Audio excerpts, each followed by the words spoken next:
Hey everyone, this is Jacob again, demonstrating the features of the Ultimate Screenshot tool.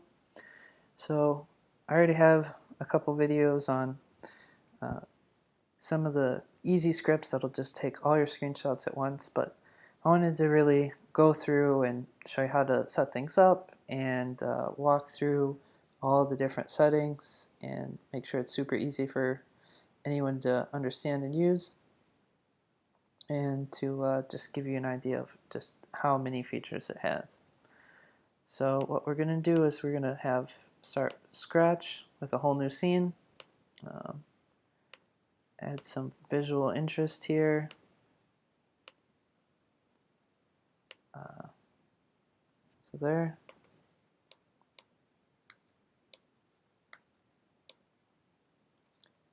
So yeah, we're just going to have 3 game objects in our scene to kind of demonstrate what's what. Oh, and then we can add the screenshot tool really quickly, straight from the menu. And if you have that deep within your hierarchy, don't worry, because you can also select it really quickly. It goes right back to it. Now, one of the cool features you haven't seen yet is you can actually take screenshots from the scene view. So if you don't want to mess with your cameras, you want to do some behind the scene angles, or whatever the reason, I think it's a pretty cool feature. So just took a screenshot there, and it's one-to-one, just exactly what you see there. Yeah, I think that's pretty cool. If you need it to be a set resolution, you can change that in advanced settings under scene view screenshot resolution. Right now it's the camera resolution, just to make it super clear that it's going to be one-to-one. But you can also change that to be whatever the game view resolution is, or a custom resolution by putting it in as the first resolution in this list. So yeah, that was the scene view screenshot tool. Now, obviously you can take a regular game view screenshot. Again, super easy, one-to-one. You may have noticed these green lines here. That's just the rule of thirds, splitting up the camera. It makes it's good for your layouts and helping you make a visually appealing screenshot. As you probably noticed, they don't actually appear in your images. That's because the grid lines, which are actually in the tool right here, and you can get rid of them if you want. I think they're pretty handy, but they're in this temporarily disabled game objects list. So this list is all the game objects that you don't want to show up in your images. So they'll disable real quick while we're taking the screenshots, and then pop right back up so you can use them again. So that's really great if you have some busy UI, if you want to hide some debug info that you're generally using during development, but you don't want to show up in your screenshots. Or yeah, however else you want to use it. So that's pretty handy. Similarly, there's temporarily enabled game objects, so that's stuff that you only want to be in the screenshots. And an example of that could be your logo. If you want to put a little logo in the corner, but you don't want to have that obscuring all your views, or actually, why don't we just add here, I'll do a little example real quick. So this is the outline canvas. So I created this as kind of a way, if you're kind of debugging something and you want to highlight something in a screenshot to share with members of the other team.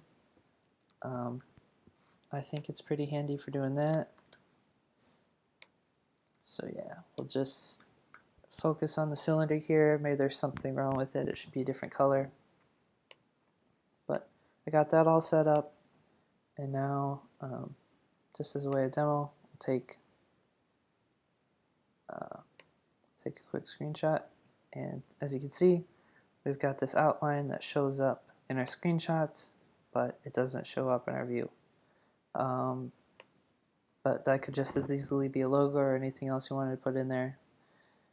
Yeah, so that's pretty handy. You can set cameras. It'll just default to the main camera. If your camera system is more complex though, and you've got to have multiple cameras with, like a gun camera and depth only cameras or whatever, you can put all those here. They'll sort on their own. Works just fine. Resolution. So if you want to take multiple resolution screenshots at once, you can. And you could pick from a list, or you can just add one and customize it. Doesn't really matter. But these are the resolutions that it'll go through if you hit the take all screenshots button. So I'll just demo that real quick. So that was the iPhone 12 screenshot. Yeah. So keep going. Another cool feature is that you can customize the background. So this is, right now the color has all zeros, but it's also 0 alpha, so it's going to be completely transparent. So if we take a game view screenshot of that, no background whatsoever. So that could be cool for a variety of things. I think it's super handy. If you wanted to, have a solid background color because you wanted to highlight something, you can also do that. Works just fine. Disable that though. Another thing you can do is cutouts. So if you just want to highlight a portion of the screen, let's just say, again, we just really like that cylinder, so we're just going to get that, third of the screen. Take a screenshot of that. Boom, just what we wanted. And if you're going to use relative, that'll also work with all your resolutions too. But keep in mind that it's going to be relative to those resolutions, so you get something like that. And then you could preview that or not. This cutout is automatically one of the temporarily disabled things, so you won't have to worry about seeing this preview in any of your screenshots. Save settings, so super convenient because you can browse right to the folder that you want.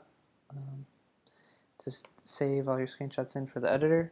I recommend this using like screenshots with a tilde at the end because Unity will ignore this folder, so you don't have to worry about all these images causing lots of load times going back and forth. And then for taking screenshots on the actual device, you've got directories for different standalones. They're kind of made a little bit differently on Mac and Windows, so this one is going up 2, so that puts the screenshot folder just directly next to wherever the game is at. Similarly, doing the same for Windows. With mobile, you can save to the gallery. You can also persist it locally, and that these folder paths are relative to the persistent data path. The only reason to persist it locally is really just so you can reuse that screenshot later. Most of the time, you probably just want to save to the gallery. Also on web, you've got a few more options. You can also open the image in a new tab, which I recommend because then they can do whatever they want with it. They can download it, they could share it, they can, and that works pretty well. Otherwise, you could download the image and again persist locally. So those are the directory settings, and now we've got the file names, and you've got a lot of flexibility here. You can have it automatically add the date in whatever date format you want, have it just be the project name, have it include the camera name in there too, have it include the resolution. There's this counter, which is super handy, and that just keeps track of, every time you take an image, increments the counter, and that keeps them all separate. And you can just reset it back to 0. You can also choose your file format, PNG or JPEG, with your JPEG quality, as we discussed. temporarily enabled and disabled game objects. There's also hotkeys. So if you want to, take a screenshot with whatever key, the photo key, or any key that you want, maybe F would be a little bit more convenient. You can do that. So those are pretty handy. Connected prefabs, that's just saying where the cutout graphics script is, so you probably never have to deal with that. Advanced settings, so there's two different capture modes. Render textures is pretty much better in every way, but if you want to use screen capture, you can. There's this auto switch render mode, so this is a feature for handling UI. So as you may have seen in the other videos, this works great on capturing overlays and all those kinds of things, and that's a big part of it is this feature. And so a lot of screenshot tools don't do this, but normally overlays wouldn't show up in your screenshot. So what this does is it temporarily puts all your overlay canvases into camera mode. So it's rendering on top of that camera, and then it puts it all back for you and you don't have to worry about it. It's super simple to use. Just put whatever you want to use as the overlay camera. That can be the main camera, really the furthest camera back with that still shows, is still the same size as the size you want your screenshot. You may not have to do anything with that. It just does the main camera off the bat. Share resolutions between platforms. These are advanced features you probably won't use, but this is if your game's pretty similar on all the platforms, you don't want to switch platform between iOS and Android to take your screenshots, you can just leave this checked. Otherwise, if it is pretty different and you want to make certain that you only take your iOS screenshots when you're in the iOS build, you can uncheck this and it'll keep all that separated. I talked about the resolutions before. One really cool feature that's kind of hidden here is this timescale override. So let's see if I can get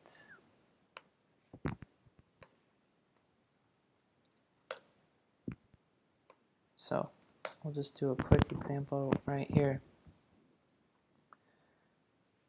So it can be really hard to get your screenshot timing exactly how you want it. So this is a kind of cool feature for that. You can actually override the timescale, so you can start slowing down the update. So as you can see, that's just barely moving. You can speed it up, wait till it kind of gets over, and then slow it back down, and make it you can actually bring it to a complete stop. Take your screenshot, drag it back up. Works great.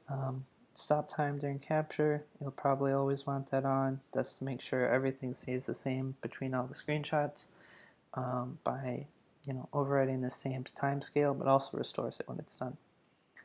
And finally, don't destroy unload. That's just, do you want to keep this game objects persistent through your scenes, or have a separate prefab in each scene?